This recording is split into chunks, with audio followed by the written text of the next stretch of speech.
Boss, why has the London property market, since the credit crunch, been a completely different animal compared to the rest of the UK?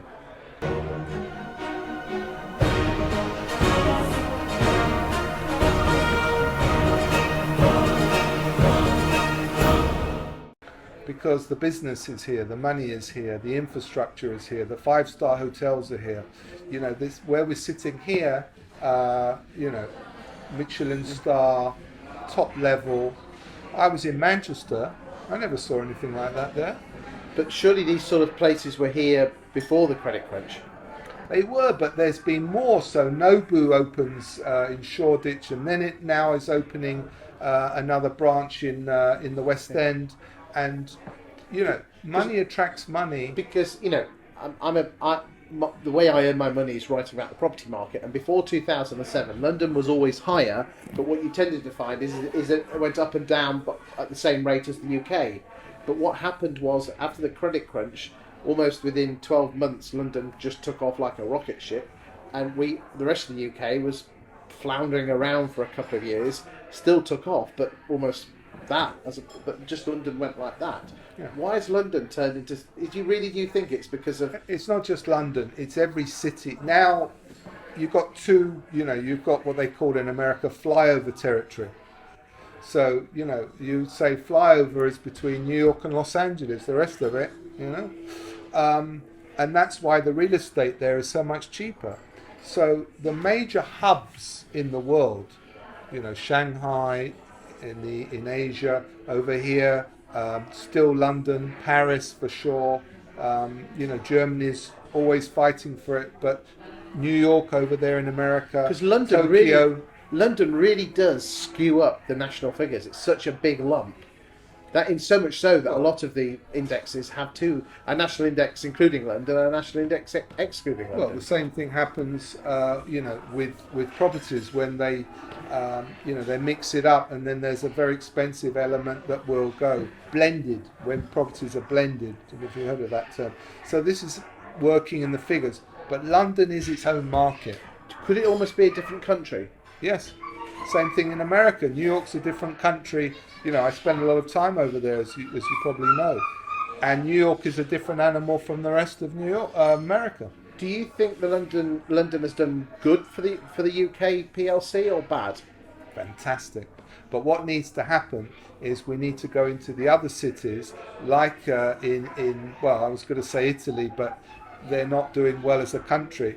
But you need to create more hubs. So you need to say, right, if you open in Wales, we want to encourage that, there's going to be some tax efficient opportunities. Do you think things like HS2 going up to Birmingham and then eventually into Manchester and up to York and Leeds are good things? Very good, very important. So do you think London is a great place to invest today, or do you think if you're looking for capital growth, you've always said assets are important, should people be looking outside London to invest their money, or inside London? Or does it depend? There's areas within areas. There's good Manchester, there's good Liverpool, there's good parts of Canary Wharf or anywhere else. So there's markets within the markets. If you're a sophisticated investor, developer, then you know that there are certain areas that are not completely proof from what happens in terms of recessions and crashes. For example, going back, Camden was less affected by crashes, as you know, in London. Why? Because of various reasons. So you would say, okay, I'm going to spread my interests around. You've got to look at it in terms of the building element. If you're going to do some building, where are the builders? But rentals are very important. Surely, therefore, there's an opportunity for agents to act as buyer agents as opposed to just being selling agents, to help and guide people in where the best places are to invest. Well, again, you've got people that call themselves these, they run around and they're acquisition agents, if you want. They're sort of, I've got this property, I've got that property. They haven't got anything. But they are essentially working for the buyers, location agents, I think they're called. They're okay. So you help people. What do you do, and what advice would you give to other people that could, hate to say copy you, but take reference from you? Well, they can't copy because we own the trademark, but they can certainly be inspired and influenced, and that's one of the reasons to do this video. We want people to be empowered by this. What I would say is that you need, if you deal with a broker of brokers, we bring the edge to everything that we do, and they want to bring their own different form of edge into it. So and that starts with a brand, because that's important, and then providing a service that makes you money, but makes the client even more money.